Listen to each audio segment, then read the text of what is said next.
Hello dear parents, सैनिक school का exam हो चुका है और आज जो हमारा वीडियो है ये उन बच्चों के लिए है जो बच्चे नेक्स्ट सेशन में सैनिक स्कूल का एग्ज़ाम देने वाले हैं या फिर उन पेरेंट्स के लिए बड़ा ज़रूरी रहने वाला है जिनका बच्चा नेक्स्ट सेशन में क्लास 6 का एग्ज़ाम देने वाला है।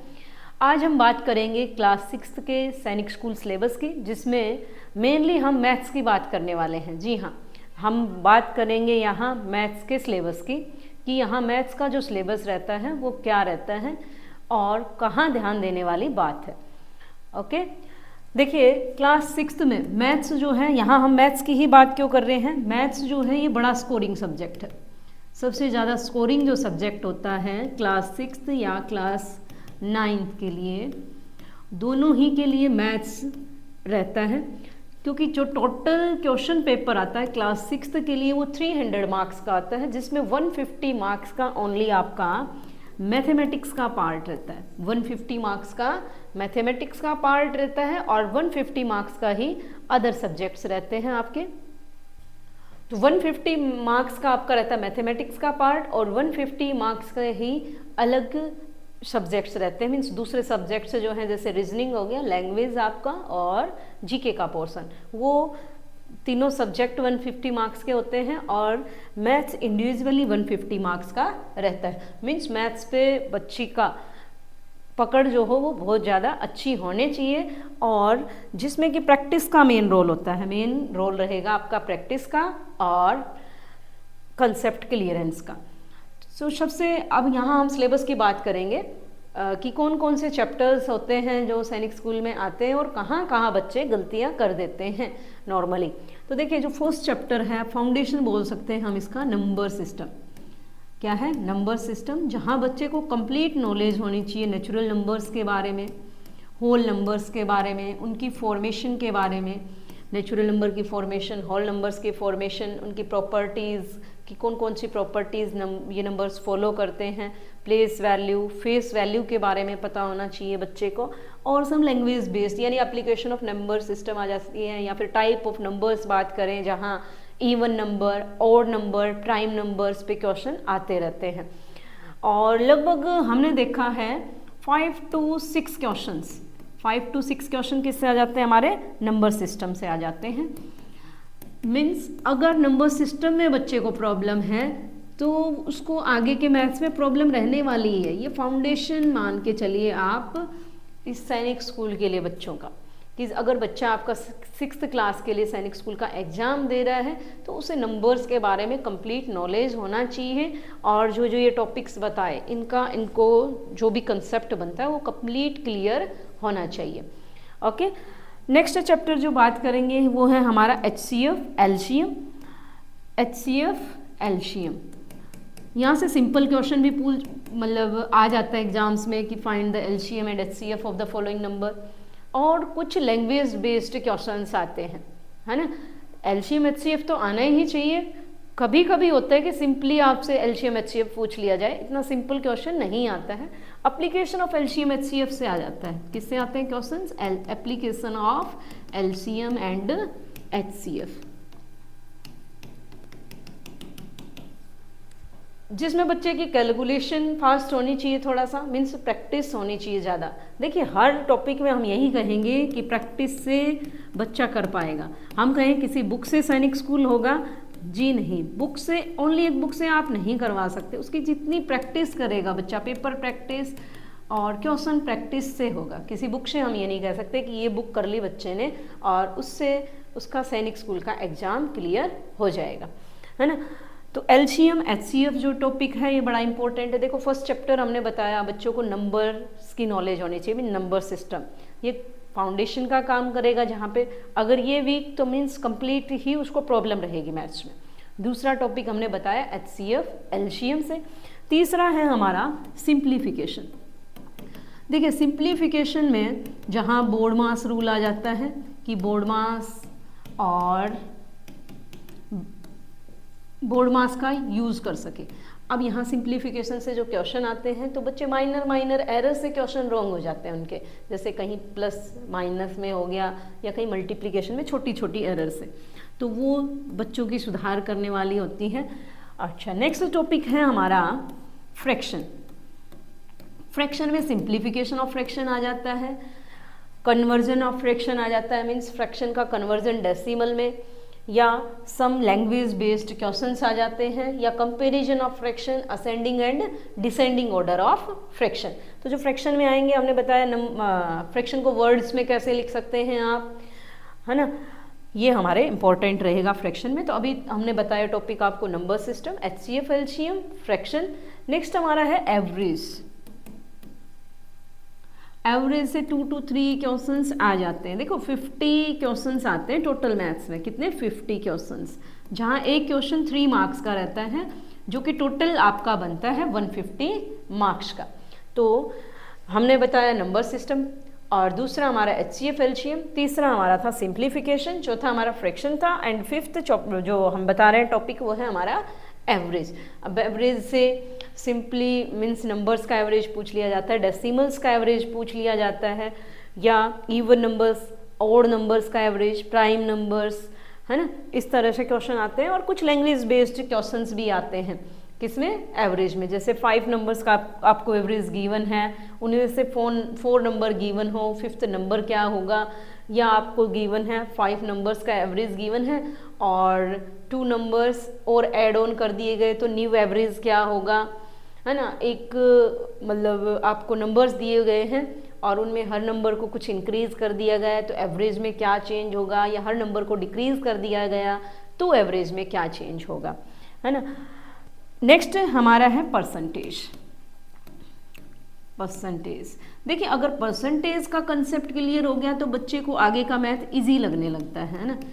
परसेंटेज में जहाँ हमारे पास में सिंपल इंटरेस्ट भी पढ़ेंगे हम, प्रॉफिट लॉस का भी कंसेप्ट आता है, तो वो किस पे आ जाते हैं, परसेंटेज पे। मीन्स सिंपल इंटरेस्ट हो गया, प्रॉफिट एंड लॉस है, और परसेंटेज है ना। इनमें कन्वर्जन आ जाता है, फ्रैक्शन टू परसेंटेज में कन्वर्ट कीजिए, कोई नंबर है उसको आप परसेंटेज में कन्वर्ट कीजिए, या परसेंटेज टू डेसिमल या फ्रैक्शन कन्वर्ट कीजिए।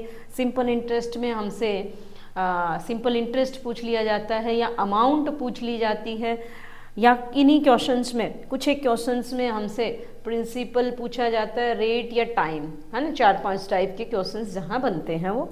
प्रॉफिट एंड लॉस में जो कंसेप्ट आता है, आपसे कॉस्ट प्राइस, सेलिंग प्राइस दे रखा हो, आपने प्रॉफिट परसेंट बताना हो या लॉस परसेंट बताना हो, इस तरह से क्वेश्चन आते हैं उसमें। मीन्स परसेंटेज अगर आपका क्लियर हो गया, है ना, और प्रैक्टिस कर लिया आपने, तो आगे का जो भी टॉपिक है वो आपको आसान लगने लगेंगे, या आगे की क्लास स्टैंडर्ड की बात करें वो मैथ हमें इजी लगने लगता है।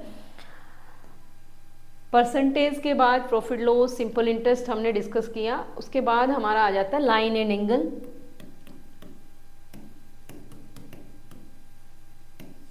लाइन एंड एंगल, जहाँ बच्चे को एंगल्स के बारे में पता हो, टाइप ऑफ एंगल्स, मीन्स जैसे कुछ एक एंगल्स को हम एक्यूट एंगल बोलते हैं, राइट एंगल बोलते हैं, ऑब्ट्यूज एंगल, इनकी डेफिनेशंस के बारे में, और इन पे कुछ क्वेश्चंस होते हैं एक मेन टाइप के, वो जैसे कॉम्प्लीमेंट्री एंगल, सप्लीमेंट्री एंगल क्या होते हैं, right angle, acute angle, obtuse angle, complementary, reflex angle, complete angle, इन एंगल्स का पता होना चाहिए कि ये क्या होते हैं, किस एंगल को हम कॉम्प्लीमेंट्री एंगल बोलते हैं, किसको हम सप्लीमेंट्री एंगल बोलते हैं। अभी पिछले 2 या 3 साल से हम देख रहे हैं कि कॉम्प्लीमेंट्री एंगल, सप्लीमेंट्री एंगल पे लगभग 2 क्वेश्चंस इसमें रहते हैं। इस साल भी जो था क्वेश्चन पेपर, उसमें भी 2 क्वेश्चंस थे, और लास्ट ईयर भी, और उससे लास्ट भी, मीन्स नियरली 3 इयर्स के अराउंड हम नोटिस कर रहे हैं complementary angle, supplementary angle concept पे यहाँ 2 to 3 क्वेश्चंस कवर अप होते हैं लाइन एंड एंगल से। और टाइप ऑफ एंगल पे पूछ लिया जाता है कि एक्यूट एंगल है, ऑब्ट्यूज है, या राइट एंगल है, इन पे क्वेश्चंस कवर अप होते हैं। और कुछ एक प्रॉपर्टीज होती है लाइंस पे, जैसे कॉम्प्लीमेंट्री एंगल,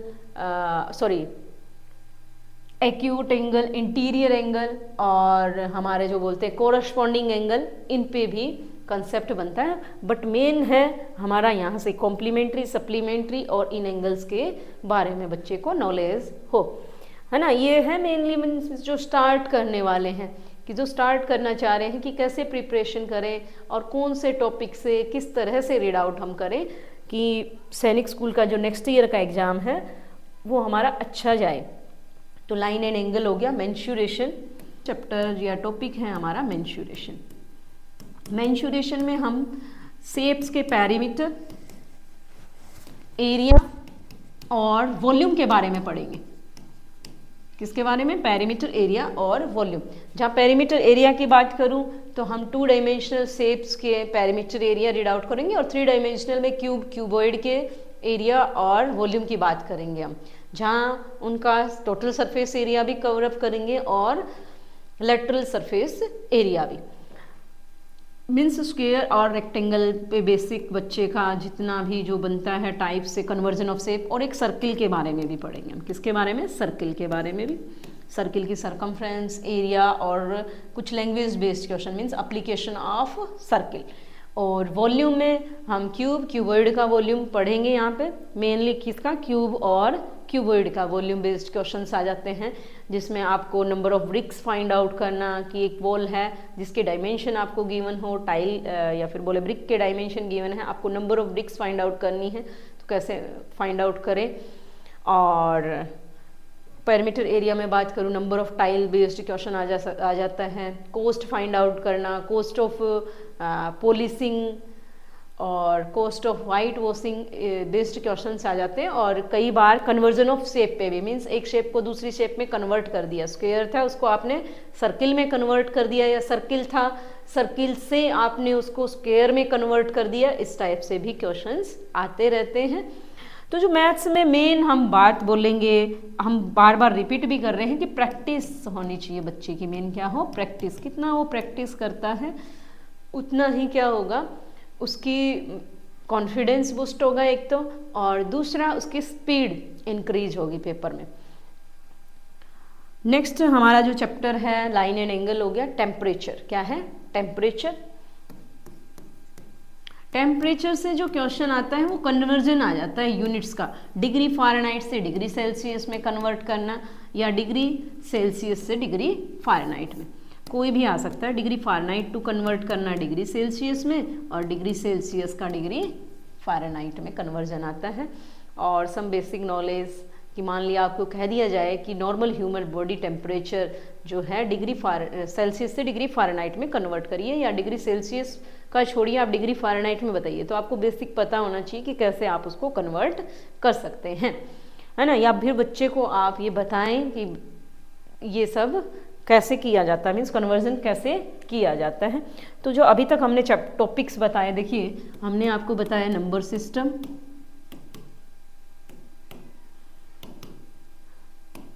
सिस्टम, दूसरा हमने आपको बताया HCF LCM, तीसरा था हमारा फ्रैक्शन, फोर्थ नंबर था हमारा सिंप्लीफिकेशन, फिफ्थ नंबर था हमारा डेसिमल। डेसिमल फ्रैक्शन आप यहाँ एक में भी ले सकते हैं और या फिर सेपरेटली भी ले सकते हैं। सिक्स्थ नंबर है एवरेज। सेवन्थ नंबर है हमारा परसेंटेज। यहाँ परसेंटेज में हमने बताया था सिंपल इंटरेस्ट, नेक्स्ट अलग अलग ले लो चाहे आप। और नेक्स्ट हमारा है प्रॉफिट लॉस। 10 नंबर है यूनिटरी मेथड। देखिए ये रह गए थे हमारे यूनिटरी मेथड, जहाँ बच्चे को कॉस्ट फाइंड आउट करना, जैसे मान लिया आपने कुछ आर्टिकल्स परचेज किए हैं, एक 5 पेन आपने मार्केट से खरीदे तो 50 पेन्स कितने के होंगे, ये सब हमारा यूनिटरी मेथड में आता है ना। Unitary method, man and work,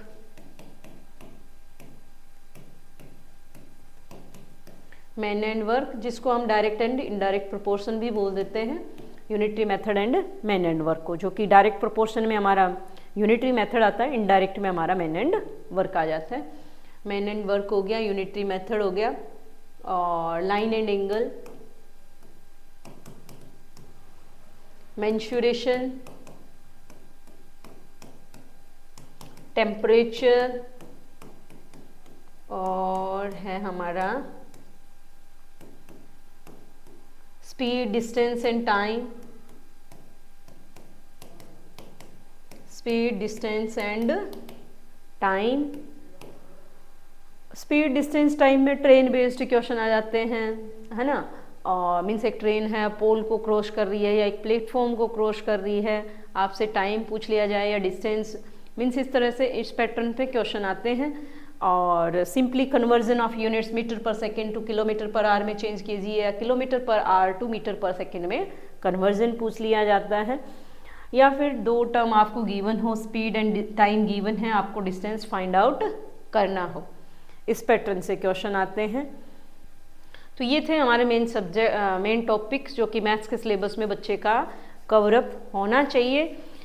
तो पेरेंट्स, ये जो इन्फॉर्मेशन है ये आपके लिए बहुत ज़रूरी है कि आप बच्चे से डेली प्रैक्टिस करवाएं, रोज़ थोड़ा थोड़ा वो प्रैक्टिस करें, वीकली कोई टेस्ट दें जिससे उसका थोड़ा कॉन्फिडेंस बिल्ड हो और वो आने वाले एग्ज़ाम के लिए प्रिपेयर हो सके।